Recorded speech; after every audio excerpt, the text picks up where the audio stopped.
Dice así, Primera de Corintios capítulo 6, versículo 1, dice: ¿Os alguno de vosotros, o se atreve, se puede decir, se atreve alguno de vosotros cuando tiene algo contra otro, ir al juicio delante de los injustos y no delante de los santos? ¿O no sabéis que los santos han de juzgar al mundo? Y si el mundo ha de ser juzgado por vosotros, ¿son indignos de juzgar cosas muy pequeñas? ¿O no saben que hemos de juzgar a los ángeles? ¿Cuánto más a las cosas de esta vida? Pues si tenéis juicio sobre cosa de esta vida, ¿ponéis para juzgar a los que son de menor estima en la iglesia? Para avergonzarlos lo digo, pues que no hay entre vosotros sabio, ni aun uno que pueda juzgar entre sus hermanos, sino que el hermano con el hermano pleitea en juicio, y esto ante los incrédulos. Así que, por cierto, es ya una falta en vosotros que tengáis pleitos entre vosotros mismos. ¿Por qué no sufren más bien el agravio? ¿Por qué no sufren más bien el ser defraudados? Pero vosotros cometéis el agravio y defraudáis, y esto a los hermanos. ¿No sabéis que los injustos no heredarán el reino de Dios? No erréis, ni los fornicarios, ni los idólatras, ni los adúlteros, ni los afeminados, ni los que se echan con varones, ni los ladrones, ni los ávaros, ni los borrachos, ni los maldicientes, ni los estafadores heredarán el reino de Dios. Y esto erais algunos, mas ya habéis sido lavados, ya habéis sido santificados, ya habéis sido justificados en el nombre del Señor Jesús y por el Espíritu de nuestro Dios. Primera de Corintios, como ustedes ya saben, viene siendo una carta que fue escrita para corregir lo deficiente en esta iglesia en Corinto. Es entendido que la iglesia había crecido a un número a más de 3,000 personas, entonces era una iglesia grande. Y cuando iniciamos el libro, si recuerdan, les di un bosquejo de lo que se iba a tratar aquí, lo que se iba a hablar en este libro. Vimos en esta carta que se corrige lo que ya vimos. Vimos que la semana pasada habló de fornicación, de una inmoralidad en la iglesia. Más adelante, de hecho capítulo 7, nos va a hablar del matrimonio y el divorcio. ¿Qué estaba pasando ahí? ¿Cómo se debe de manejar todo eso? Más adelante vamos a ver que nos va a corregir, nos va a ayudar a entender cómo se deben de manejar los dones en la iglesia. Obviamente se estaban ejerciendo en una manera errónea, como se hace hoy en día en muchas iglesias. Y más allá nos hablará de la cena del Señor. Tomaban la cena en una manera indigna, abusaban de esa reunión, y por lo tanto Pablo tiene que dirigirse a esas cosas. Y aquí en capítulo 6 nos toca el tema de las denuncias entre los hermanos. El título, por si tomas notas, es este: es un problema del corazón. Es un problema del corazón. Lo que vamos a ver hoy, lo que nos va a explicar estos problemas, va a ser a raíz del problema del corazón. Si anotas ahí, si tomas notas, anota Mateo 15 y lee los primeros, que serán 15 versículos creo, y te habla de dónde vienen todos estos pleitos y estas cosas, y te vas a dar cuenta que nos dice ahí Mateo, que Jesús, que es del corazón. Del corazón es donde surge todos estos pleitos y denuncias y todo lo demás. Ahora, antes de seguir, quiero aclarar, y lo hago al principio, es que ustedes necesitan saber que lo que estoy por decir no es, o en ningún momento les estoy diciendo o sugiriendo que eviten o que desobedezcan al gobierno. ¿Okay? Eso es como desde el principio, no malentiendan. Jamás yo les voy a decir aquí del púlpito que desobedezcan, que no paguen impuestos, que se dirijan en una manera ilegal, sea lo que sea. Nuestro texto trata con el tema de denuncias, de problemas entre creyentes, es importante notar eso, y cómo es que debemos de solucionar esas cosas, esos pleitos. Ahora, reconozco que a veces no hay otra. A veces tenemos que involucrar al tribunal. Reconozco que por ser un problema del corazón, estas situaciones llegan a no tener remedio más que ir al mundo para solucionar el problema. Pero tienes que saber que la raíz, lo que inicia todo es el corazón. Por eso le di el título así, porque a final de cuentas se trata de nuestro corazón. Ahorita lo vamos a ver un poquito más detalladamente, pero antes que nada quise asegurarme que ustedes sepan que mis intenciones nunca y jamás serán que eviten o que desobedezcan a la autoridad. Bíblicamente tenemos muchos versículos que nos obligan a obedecer, a someternos al gobierno. Así es que no estoy diciendo eso, ¿sale? Okay, eso al principio, para que todos lo sepan. En Corinto lo que había sucedido es que Satanás ya había encontrado otra brechita para meterse y dividir a la iglesia, y de eso vamos a hablar hoy.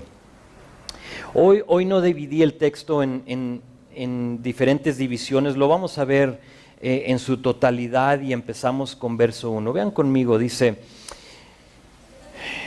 ¿osa alguno de vosotros? O esa palabra es se atreve, entonces se puede decir, está diciendo, ¿se atreve? Es una pregunta, ¿alguno de vosotros, cuando tiene algo contra otro, ir al juicio delante de los injustos y no delante de los santos? Evidentemente, algo que estaba pasando en la iglesia más que una vez, no era como que pasó una vez y Pablo se tuvo que dirigir, ya era como un patrón en la iglesia aquí en Corinto, es que cuando había un pleito, cuando había un desacuerdo entre dos o más creyentes, inmediatamente se iban al tribunal ahí de Corinto a que trataran con el caso. Ahora, tenemos que entender que en Corinto, porque la gente que formaba parte de esta iglesia eran corintios, eran personas de ahí que estaban acostumbrados a esto. Y más allá de Corinto ser un lugar de desenfreno, un lugar pagano, un lugar con mucha prostitución y borracheras y lo demás, Corinto era un lugar donde ellos se jactaban de su sistema judicial. Es dicho que el jurado o el grupo de ciudadanos que se escogían para escuchar un caso, se le dice jurado, ¿no? Es así. El grupo me imagino que así se maneja, ¿no? Juntan a un grupo. En Estados Unidos normalmente son de 6 a 12 personas un jurado y de ahí no pasa. Pero en Corinto se decía que tenían, y los jurados eran más de 100 personas. Entonces imagínate 100 personas, si tener a 12 personas para que se pongan de acuerdo para juzgar a un caso es difícil, ahora imagínate tener a 100 personas juzgando tu caso. Parece ser que aquellos en la iglesia preferían ir a oír el juicio de estos 100 en lugar de resolver las cosas en la iglesia. Ahora recuerda, de eso venían, estaban impuestos a ese tipo de sistema, entonces para ellos era más fácil. Hay un problema porque los vecinos y todos los demás hacían la misma cosa. Entonces ellos se encuentran haciendo estas cosas. Pero me pregunté, ¿por qué es que cuando hay problemas, cuando hay broncas entre nosotros cristianos, se nos hace más fácil involucrar al mundo en lugar de la iglesia? Creo que la respuesta se encuentra en el título que le di. Nuestro corazón. Nuestro corazón. La Biblia nos ha dado todo lo que necesitamos para solucionar nuestros problemas, pero seguido nuestro corazón no lo quiere. Aquí tenemos todo lo necesario, no importa lo que sea, aquí lo tenemos. ¿Por qué no lo quiere nuestro corazón? ¿Por qué es que a veces nos encontramos y discúlpame si te estoy hablando a ti personalmente, yo no sé, pero si tú dices, híjole, sí, yo tuve una bronca con mi hermano, mi hermana y hice eso, aquí son varias sugerencias o varias razones por la cual yo pienso que a veces se nos hace más fácil ir al mundo y no a la palabra. Creo que lo hacemos porque sabemos que con frecuencia la respuesta no va a ser favorable para nosotros. Corremos el riesgo de que bíblicamente estemos mal y mejor decidimos que el mundo nos juzgue. Creo que a veces no queremos porque nos va a costar cuando queremos que le cueste a la otra persona. Más adelante Pablo va a hablar de esto. O quizás porque simplemente no creemos que la Biblia es relevante para nuestra circunstancia y por lo tanto preferimos un juez injusto, o ahí la palabra puede ser no creyente. Pablo empieza preguntándoles con una incredulidad él mismo, diciéndoles, ¿acaso se atreven a juzgar los casos en un tribunal de los injustos? O sea, no lo puedo creer que ustedes estén haciendo esto. Verso 2 dice, ¿o no sabéis? En este capítulo, no sabéis, va a aparecer 5 veces. Es como que les está, es una pregunta retórica, o sea, él sabe que sí saben, pero les está preguntando, les dice, ¿o qué no saben que los santos han de juzgar al mundo? Y dice, y si el mundo ha de ser juzgado por vosotros, ¿son indignos de juzgar cosas muy pequeñas? ¿O qué no saben que hemos de juzgar a los ángeles? ¿Cuánto más a las cosas de esta vida? Si pues tienes juicio sobre cosas de esta vida, pones para juzgar a los que son de menor estima en la iglesia. Una serie de preguntas aquí de Pablo hacia la iglesia en Corinto. Pablo les dice, ustedes los santos, la iglesia, los creyentes van a juzgar al mundo.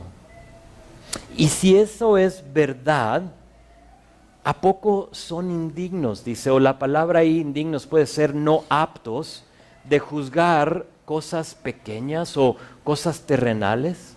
Si van a juzgar al mundo, ¿a poco no pueden con estas cosas? No solo eso, sino que también van a juzgar a los ángeles. Ahora, ¿cuáles ángeles? No estamos hablando de la ciudad. ¿Cuáles ángeles? ¿Quiénes son los ángeles? Yo creo, mi opinión es que vamos a juzgar a los ángeles caídos, a los ángeles que decidieron darle la espalda a Dios. Como referencia, si tomas notas, no tengo el tiempo para leerlo, pero ahí puedes apuntar tu 2 de Pedro 2, versículo 4. Puedes apuntar ahí Judas capítulo 1, es solo un capítulo, pero capítulo 1, versículo 6. Ahí verás que los ángeles serán literalmente juzgados. Entonces, eso nos está diciendo. Ahora, otra posibilidad, fíjense en esto. Otra posibilidad acerca de lo que está diciendo aquí Pablo. Esta palabra juzgar, también la vimos la semana pasada, pero puede ser usada para indicar reinar o gobernar sobre algo.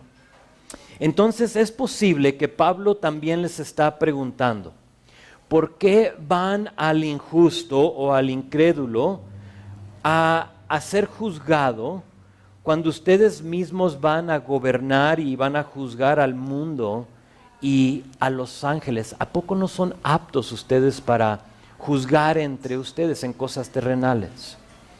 Yo creo que ellos tenían una percepción equivocada de ellos mismos. Y por lo tanto, Pablo aquí una vez más les pregunta, si ustedes tienen el poder Si ustedes tienen la guía, la Biblia, ¿cómo van a ir a los de menor estima, o ahí puede ser incrédulo, para solucionar sus problemas?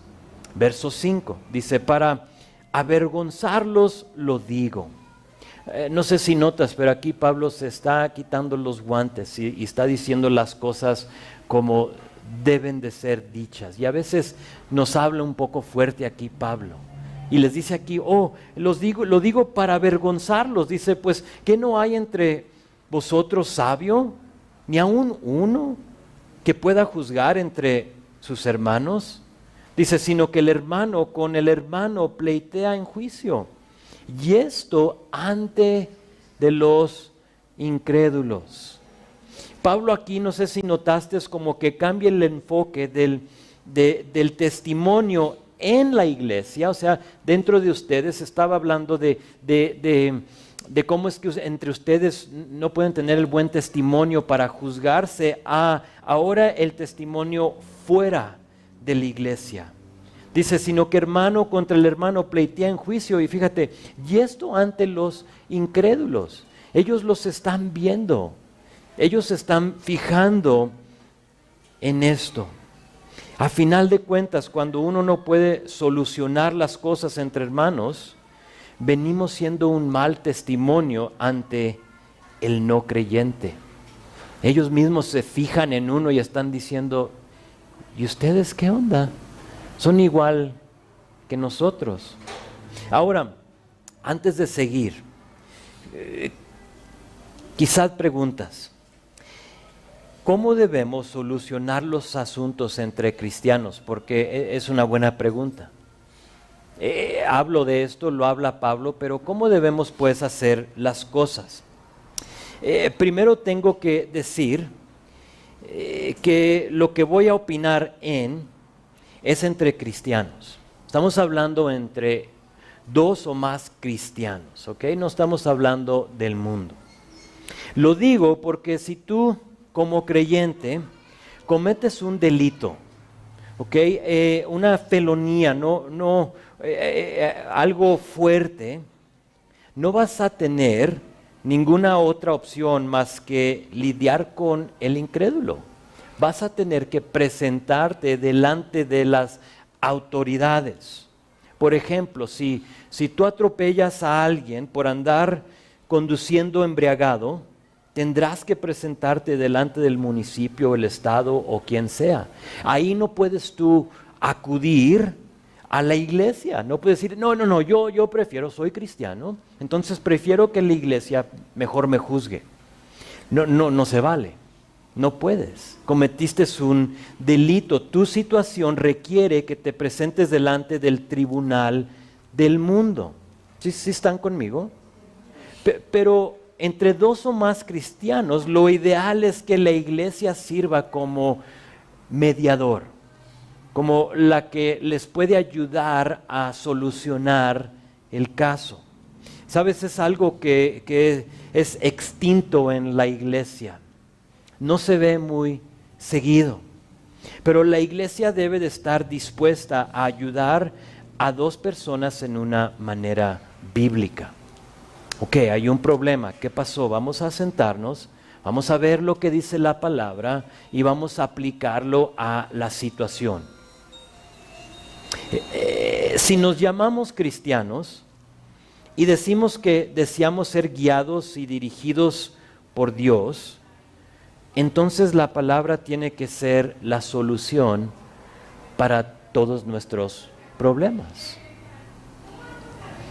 Normalmente, en general, el problema tiene que ver con uno o dos o más personas haciendo algo, tomando una decisión fuera de la voluntad de Dios. Te asocias con alguien en un negocio, es que los dos son creyentes, y luego de pronto te das cuenta que uno de los dos está robando. Y obviamente eso es fuera de la voluntad de Dios, ¿verdad? Y hay un defraude y luego dices, mi socio, vamos al juicio. Normalmente esa es la razón. Así es como empieza un pleito. Pero eso no requiere juicio mundano, sino que requiere un encuentro con la palabra de Dios. Porque para ayudar a tu hermano, para asegurarte que tu hermano no lo vuelva a hacer, ya sea contigo o con otra persona, necesitas ser confrontado con la palabra de Dios. No con un juez que le diga, sí, tú mereces juicio. Y por lo tanto, 5 meses de cárcel o lo que sea. Dice Isaías 33:22. Dice, pues el Señor es nuestro juez, nuestro legislador y nuestro rey. Él cuidará de nosotros y nos salvará. Dios quiere tratar con estos pleitos, con estos casos. Al momento que alguien se dispone a dejar a la palabra arbitrar su caso, que es básicamente lo que uno hace cuando vas al tribunal, Dios empieza a solucionar la situación. Y ponemos todo sobre la mesa y empezamos a platicarlo y empezamos a verlo y dejamos que Dios, por medio de su palabra, empiece a redarguir el corazón y aclarar las cosas para que las dos personas lleguen a reconocer dónde está el problema, qué está a la raíz, porque a final de cuentas es un problema del corazón. Aquí en nuestro texto vemos que hasta el no creyente tenía una mala impresión de la iglesia. Los veía y decía, órale, es hermano contra hermano, o sea, no lo puedo creer. Ya vimos la semana pasada que hablando de la fornicación, dice, oye, ni los gentiles acostumbran esa cosa. Entonces tú haz de cuenta, en lugar de que la iglesia sea una luz, un faro, estaba siendo, realmente lo estaban escondiendo y estaban atrapando esa luz y la estaban escondiendo para que no brille.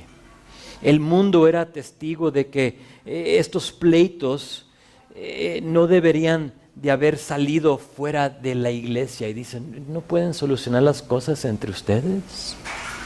El problema es este, vean verso 7. Dice, así es que por cierto, y es una falta entre vosotros que tengan pleitos entre vosotros mismos. O sea, ya es un problema del corazón, que hay problemas, hay pleitos entre ustedes. ¿Por qué no sufres más bien el agravio? ¿Por qué no sufres más bien el ser defraudados? Pero vosotros cometéis el agravio y defraudáis, y esto a los hermanos. El problema es que nos aferramos y no queremos, como dice aquí, sufrir la injusticia, el defraude o el maltrato de otra persona, ¿verdad? No lo queremos, nuestra carne no lo quiere. Tú me hiciste un mal y ahora tienes que pagar por ese mal. Y aquí les está preguntando eso, les está enfrentando esto Pablo. ¿Por qué no sufres mejor tú el mal del agravio? Oh, porque tú igual has hecho lo mismo. Tú has hecho eso, tú has defraudado en cierto caso. El contexto, en contexto, lo que estaban yendo al juicio terrenal eran los mismos que defraudaban y eran injustos, y aquí Pablo les llama la atención. Ahora, tengo que ser muy claro. Por las palabras que Pablo usa como agravio, y ya hace poquito dijo que son cosas pequeñas, tenemos que tomarlo en contexto. Agravio simplemente es hacerle un mal a alguien. Son cosas pequeñas, alguien te hizo un mal, te dan una zancadilla, ¿no? Y dices, vamos a la corte. Y luego dice defraudo, que es un robo. Alguien te roba algo. Parece ser que son quejas menores. Sí, leyendo la palabra pequeños y luego viendo aquí agravio y defraude, parece ser que son cosas pequeñas. Yo entiendo y estoy de acuerdo que la ley, ya sea municipal, estatal o federal, está para la protección del que comete delitos aún peligrosos. Entonces no malentiendas lo que está pasando aquí. Si alguien mata a alguien, si alguien viola a una persona, ¿sabes? Esto requiere la acción gubernamental para que los demás seamos protegidos. No malentiendas, aquí Pablo está tratando con casos menores. Pero créeme, si alguien hace un mal aquí entre de nosotros y vamos a decir, viola, o sea, ni me gusta hablar de estas cosas, pero viola, abusa de un niño, créeme, vamos a involucrar a la ley. Es que son cristianos. Sí, pero esa persona le puede hacer mayor daño a la mayoría, que somos nosotros. Y esa persona necesita ayuda, esa persona necesita enfrentar lo que ha hecho. Es algo fuerte. ¿Sí? No estamos aquí para esconder, no malentiendan, no estamos aquí para esconder a esa persona, que no diga nada. Hay una religión, no la quiero nombrar, pero hay una religión actual, se encuentra aquí en esta ciudad, que ¿sabes eso hacen? Ya ha surgido por las noticias, por personas que han sido dañadas por esto, donde algo así pasa dentro de la iglesia, ellos mismos, no, nosotros vamos a juzgar esto. Y por lo tanto todos se someten a eso y luego nada pasa con esa persona, solo para volverlo a hacer en otra congregación. Tenemos que detener y enfrentar a esa persona. Por eso es que aquí tengo que aclarar, son cosas menores, son cosas pequeñas, dice Pablo. Como dije, te dan una zancadilla, ¿no? Y dices, ya estuvo, vamos, te veo ahí en la corte, ya hice la demanda y vamos. Y no se vale. Verso 9. Dice, ¿no sabéis que los injustos no heredarán el reino de Dios? No erréis, ni los fornicarios, ni los idólatras, ni los adúlteros, ni los afeminados, ni los que se echan con varones, ni los ladrones, ni los ávaros, ni los borrachos, ni los maldicientes, ni los estafadores heredarán el reino de Dios. Les llamo la atención a la palabra injustos. Dice, ¿no saben que los injustos no heredarán el reino de Dios? A lo que les recuerdo, versículo 1. ¿Recuerdan versículo 1?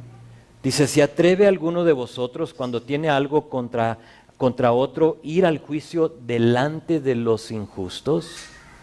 Pablo está hablando y está describiendo al injusto que iba a juzgar entre dos cristianos. Y les hace una lista aquí del injusto. Este es el injusto. Ahora, no todos eran estas cosas, pero dentro del mundo te vas a topar con ellos. Para ellos, con un jurado de 100 personas, dentro de ellos yo creo son 11 cosas que nombra aquí. Yo creo que dentro de 100 iba a haber estos 11, o varios. Pero obviamente no todos, no tampoco está diciendo Pablo que todos los que trabajan en el tribunal, que trabajan en el poder judicial, porque sé que hay algunos que trabajan ahí, no estamos diciendo que tú eres esta persona, no es eso. Hay algunos que aún no son cristianos, pero son gentes morales, ¿verdad? Y que no se encuentran dentro de esta lista, todavía necesitan el perdón de su pecado y lo han rechazado. Pero si les preguntas y ves, escudriñas sus vidas, ves que son gentes morales. Y quizá no son esto, no está diciendo Pablo que son todos.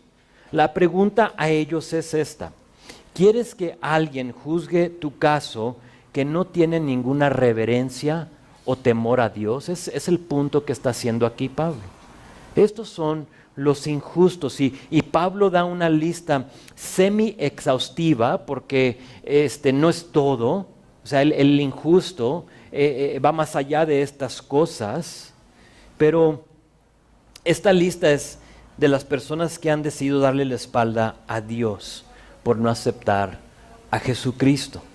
Ahora, si te interesa, porque dije que es una lista semi-exhaustiva, si te interesa otros pasajes para ver qué más dice Pablo acerca de estas personas, puedes anotar ahí Gálatas 5:16 y Efesios 5, 1 al 5.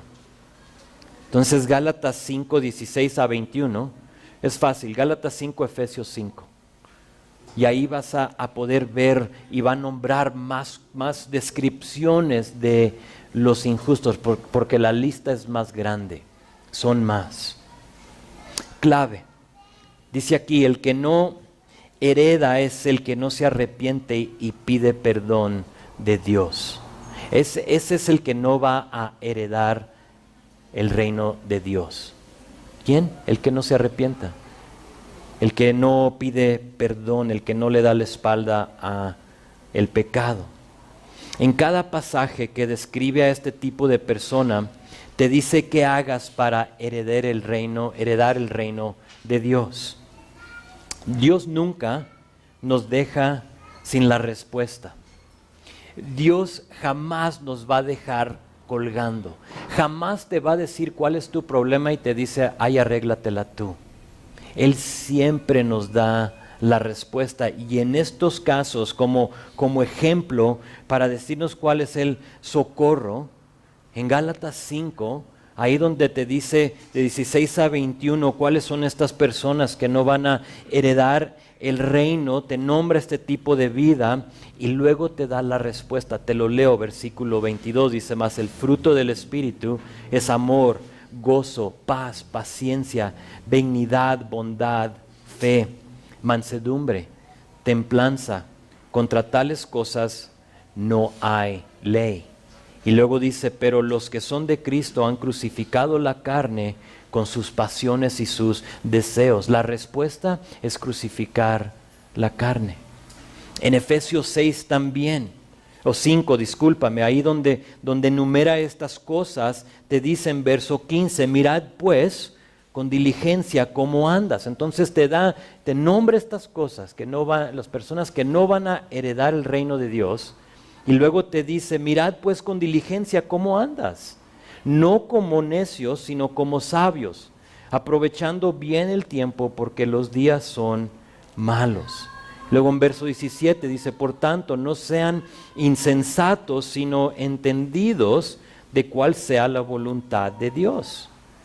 Y sigue ahí en verso 18 y dice, no os embriaguéis con vino, en lo cual hay disolución, antes sed llenos del Espíritu Santo. Así es que no importa tu vicio, no importa tu pecado, aunque dices, es que aquí lo que yo estoy haciendo no lo nombró aquí Pablo, entonces quizá yo no soy injusto. No importa lo que sea, nombrado o no, la solución es la misma: crucificar la carne, arrepentirte, recibir a Cristo en tu corazón y ser lleno del Espíritu Santo. Son 11 cosas que nombra aquí Pablo.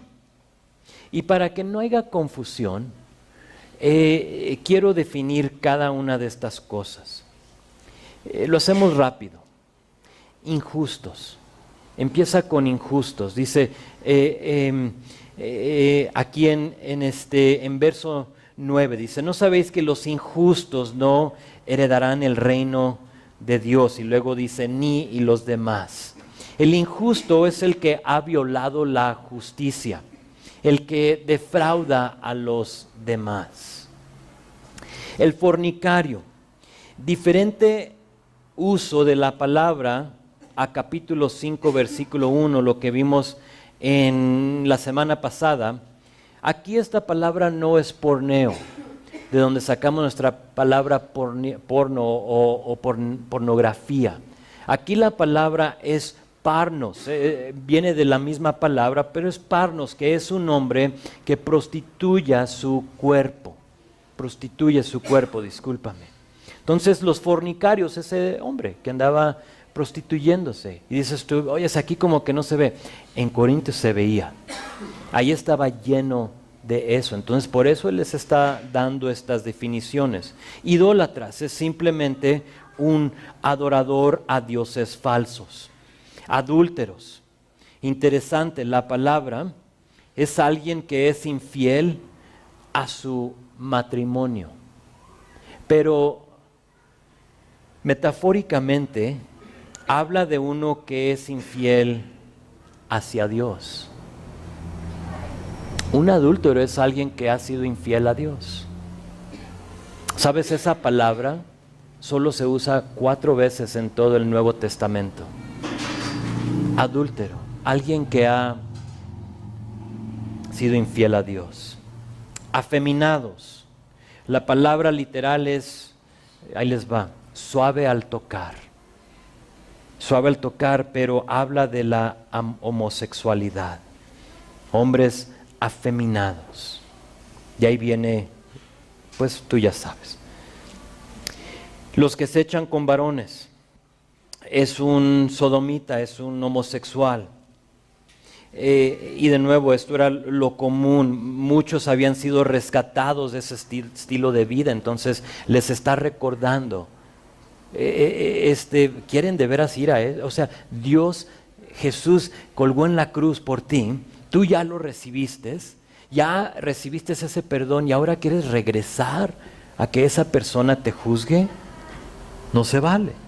Dice ladrones, es alguien que se apropia de dinero o bienes que tiene a su cargo. Alguien que roba cosas de poca importancia.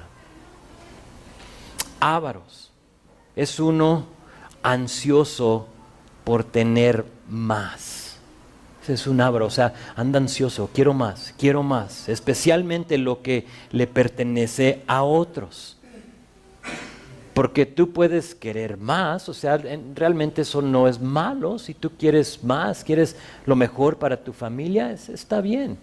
Pero cuando tú quieres más, pero es lo que es de otra persona, eso te lleva a pecar, ¿no?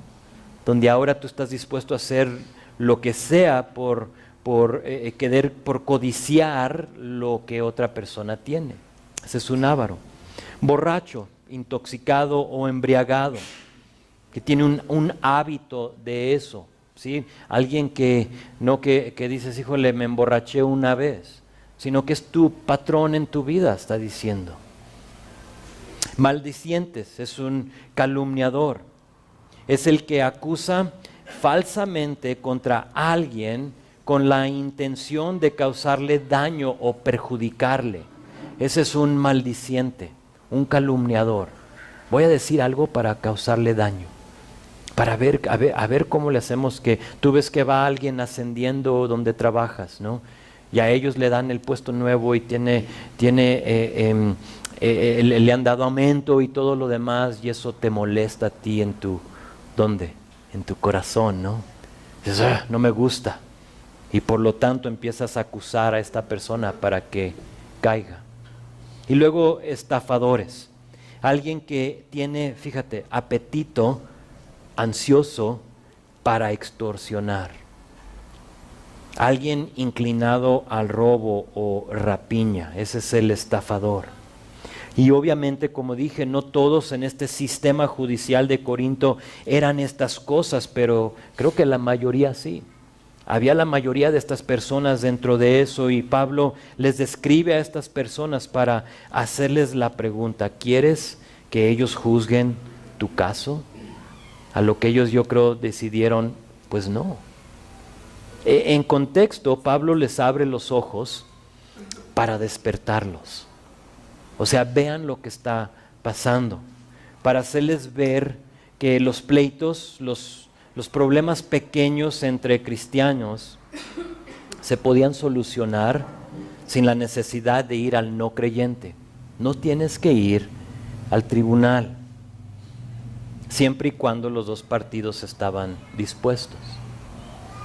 Escuché un caso de un hermano que vino al pastor y le dice: quiero que tú trates, es mi socio y él me quedó mal, entonces quiero que trate la iglesia, la mesa directiva de la iglesia a esto y que vean lo que ha pasado. Dijo: ok, vamos a agendar la cita, y le dice: ¿qué día puedes asistir tú? Y le dice: oh, yo no voy a estar ahí. ¿Cómo que no vas a estar? No, pues, entre ustedes y con él, a ver qué arreglan. Y le dice: no. O sea, tú tienes que formar parte de esto. Tienen que estar los dos de acuerdo. O sea, tú no puedes jalar a la otra persona a la iglesia y decir, vienes porque vienes. Puedes orar por ellos y decir, Señor, ayúdale para tratar, para solucionar este problema, porque al final de cuentas lo más importante es la relación entre hermanos y la relación de esos hermanos con Dios. Y lo único que puede asegurar que eso va a permanecer es tratar las cosas según lo que dice la palabra. Así es que Él les está diciendo esto. Sin embargo, la lista de aquí, de verso 9 y 10, creo nos puede servir para algo más. Oh, sí, en contexto nos está diciendo de estas personas. Pero quizá tú leíste la lista o cuando empecé a describir estas cosas, tú te encontraste nombrado dentro de ello. Para algunos, espero que no muchos, pero para algunos quizás es tu condición actual. Y dices, yo soy él, yo soy el avaro, yo soy el borracho, yo soy el X cosa. Mientras que para los demás, verso 11, véanlo conmigo. Y esto eran algunos, me encanta. Mas ya habéis sido lavados, ya sido santificados, y ya sido justificados en el nombre del Señor Jesús y por el Espíritu de nuestro Dios. Vamos a concluir con lo siguiente. Para algunos de nosotros, verso 11 va a ser nuestro himno. Dices tú, amén. Yo formaba, cuando empecé a describir esas cosas, para ti tú dijiste, ese era yo. No sé tú, yo me identifico con varias de esas cosas. Y para mí, verso 11, y esto eran algunos, ese es mi himno. Y digo, sí, ese era yo. Dices, amén. Yo formaba parte de esa lista, pero ya no. Dios me ha lavado, Dios me ha santificado y Dios me ha justificado. Te animo a que te goces de eso. Es bueno recordar quién eras. Es bueno recordar de dónde te rescató el Señor. Y que verso 11 sea tu himno, donde tú dices, y eso era yo, mas ahora yo he sido lavado. Y dices, gracias Señor. Te lleva, ¿sabes a qué? Te lleva a un lugar de humildad, donde tú dices, reconozco quién era y reconozco quién me salvó. No sé si te ha tocado en tu caminar con el Señor, que el hombre viejo sale y dices, caray, ¿y tú de dónde viniste? Y lo apachurras y lo sacrificas otra vez. Es bueno recordar verso 11. Y eso era yo, más el Señor me ha lavado y me ha santificado y me ha justificado. Siendo que Dios nos limpió de tales cosas, te animo a que no regreses a ello. ¿Sabías que es muy fácil regresar a quien eras? ¿Cómo le hacemos? ¿Qué hacemos? Es fácil que yo te diga, oye, no regreses a eso. A quien eres, échale ganas. Y dices tú, ¿y eso qué significa? O sea, ¿cómo le echo ganas? ¿Qué hago, verdad? Porque la batalla sigue. ¿Qué hacemos? ¿Por qué es que algunos de nosotros nos encontramos regresando a las mismas cosas de las cuales Dios nos salvó? Creo, a mí, cuando me hice esa pregunta, las palabras que me vinieron a la mente fueron velad y despertar. Ustedes se saben el texto. Si tienes tu Biblia ahí, Busca conmigo Primera de Pedro. Quiero que vean esto, Primera de Pedro, capítulo 5.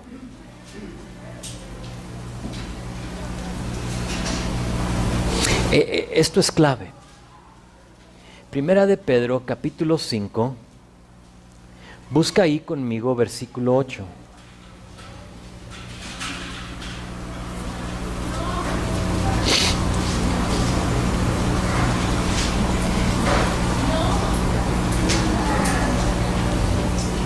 Dice esto. Primera de Pedro está como al final de tu Biblia, ya casi llegando a Apocalipsis.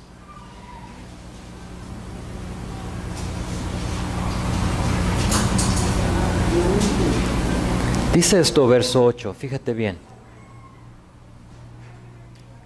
Dice, sed sobrios y velad, porque vuestro adversario, el diablo, como león rugiente anda alrededor buscando a quien devorar, al cual resistid firmes en la fe, sabiendo que los mismos padecimientos se van cumpliendo en otros hermanos en todo el mundo.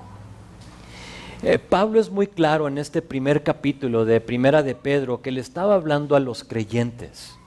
Entonces aquí cuando dice que hay un león rugiente, no le está hablando al no creyente, porque él no tiene que ir detrás de alguien que ya está a su lado.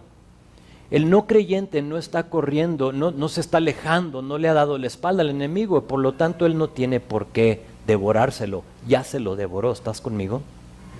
Pero a ti, a mí, al creyente, hay uno que se llama Satanás, que es el diablo, que desea que tú regreses a los hábitos y a los pecados que en un tiempo te dominaban.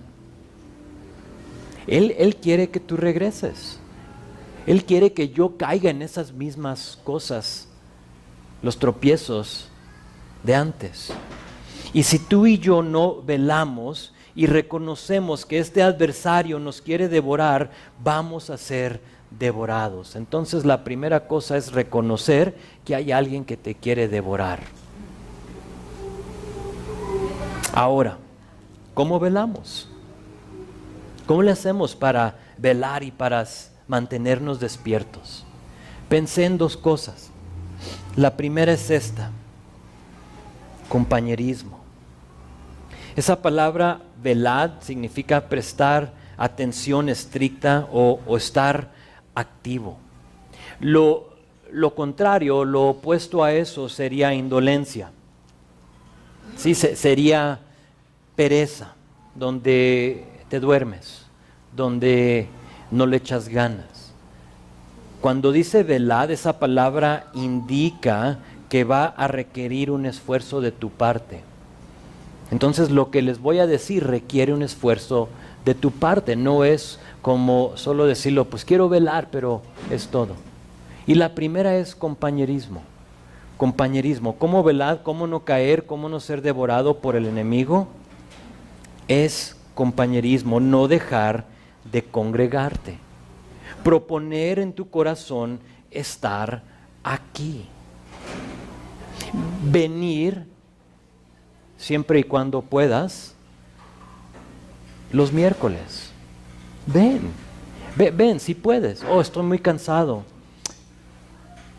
Aguántate. Tómate un Monster y vente. O hay café, te doy café, lo hago más cargado para que no tengas esa excusa. Ven, si puedes venir, ven en miércoles. Es compañerismo. Asiste a las reuniones de jóvenes, si tienes la edad, ¿okay? No vayas a venir aquí de 60 años, aquí estoy. ¿Ok? Si puedes, ven. La conferencia del método inductivo, ven. Si puedes, haz el esfuerzo para venir. Eso se llama compañerismo. Ahí es donde te vas a dar cuenta, y te digo por qué. Te vas a dar cuenta que no eres el único pasando por el padecimiento o esa tentación. Fíjate lo que dice al final de verso 9, ahí en el pasaje de Primera de Pedro. Dice, sabiendo que los mismos padecimientos se van cumpliendo en vuestros hermanos en todo el mundo. ¿Sabías que lo que tú estás pasando, esas pruebas, ese león que te quiere devorar, tus hermanos también están viviendo la misma cosa? ¿Cómo te vas a dar cuenta si no vienes? Dice Eclesiastés capítulo 4, ¿está un hombre totalmente solo, sin hijos ni hermanos? No obstante, trabaja mucho para acumular toda la riqueza posible. Sin embargo, luego se pregunta, ¿para quién trabajo? ¿Por qué me privo de tantos placeres? Nada tiene sentido, todo es tan deprimente. ¿Es mejor ser dos que uno? Porque ambos pueden ayudarse mutuamente a lograr el éxito. Normalmente usamos este texto para un matrimonio, ¿no? Lo leemos en una boda y lo demás. Pero aquí leí los primeros versículos para que te des cuenta que realmente no está hablando al matrimonio, aunque lo puede aplicar. Está hablando a un hombre que se encuentra totalmente solo. Y le dice, es mejor ser dos que uno, porque ambos pueden ayudarse. Si uno cae, el otro puede darle la mano y ayudarle. Pero el que cae está solo si es que está en problemas. Del mismo modo, si dos personas se recuestan juntas, pueden brindarse calor mutuamente. Pero ¿cómo hace uno solo para entrar en calor? Alguien que está solo puede ser atacado y vencido. Pero si son dos, se ponen de espalda con espalda y fíjate, y vencen. Mejor todavía son tres, porque una cuerda triple no se corta fácilmente. Y te lo leo para decirte que algo hermoso sucede cuando te unes a personas con el mismo propósito y vienes tú y tomas el tiempo para pasar tiempo con ellos. Es una manera que tú puedes velar. La segunda cosa es estar en tu palabra. Tenía rato sin mencionarlo y lo digo una vez más. Es estar en ella. La palabra es la que te va a dar la armadura para defenderte de este enemigo que desea devorarte. Pero velar requiere esfuerzo. Y ahora, si yo no te puedo convencer a leer tu palabra en una manera cotidiana, quizás la palabra misma te puede convencer. Como tarea, te voy a pedir que veas Salmo 119. Léelo tú. Y allí en Salmo 119, son 176 versículos. Allí en Salmo 19 quiero que tú subrayes o resaltes lo que tú quieras, las palabras mandamientos, ley, precepto, testimonio, estatutos, palabra, dichos y juicios. Oye, dijiste, son muchas. Sí. El punto es este. Léelo y ve cuántas veces habla de su palabra. No vas a poder leer más de 2, máximo 3 versículos sin que te lo mencione otra vez. Mucha paz tiene el que ama tu ley y no hay para ellos tropiezo. ¿Quieres asegurarte que el enemigo no te devore? Ama su palabra. ¿Amas su palabra? Tú me dirías, pues sí. Entonces te pregunto, ¿la conoces? ¿La conoces? La única manera de conocerla es leerla. Y así la vas conociendo. Y última cosa. Para alguien más aquí, no sé si estás tú aquí, pero para ti verso 11 no es una realidad. Tú no puedes decir eso. Y esto era yo. Sino que tú estás aquí esta mañana y dices, eso soy yo. Quizá tu pecado no fue específicamente mencionado, pero aún reconoces que no has sido lavado, santificado y justificado. Hoy es el día de salvación. Tengo un mensaje de salvación para ti. Dios te quiere perdonar. Dios mandó a su Hijo para pagar la paga del pecado, que es muerte, para que tú no tengas que morir, sino que tengas vida eterna. Lo hizo por ti. Todo lo que tú has hecho, todo lo que tú haces, todo lo que tú vas a hacer, Jesús colgó en la cruz por ello y te quiere perdonar, te quiere dar propósito y te quiere dar esperanza para que tú ahora puedas decir, y eso era yo. ¿Cómo es que lo eras? Oh, es que antes caminaba en eso, pero ahora Jesús me ha perdonado. Solo requiere que tú confieses con tu boca y que creas en tu corazón. Es todo. No tienes que pagar, no tienes que hacer nada más que tú reconocerlo y confesarlo con tu boca. Él hace lo demás. Él te salva y Él te regala vida eterna. Amén. Vamos a orar.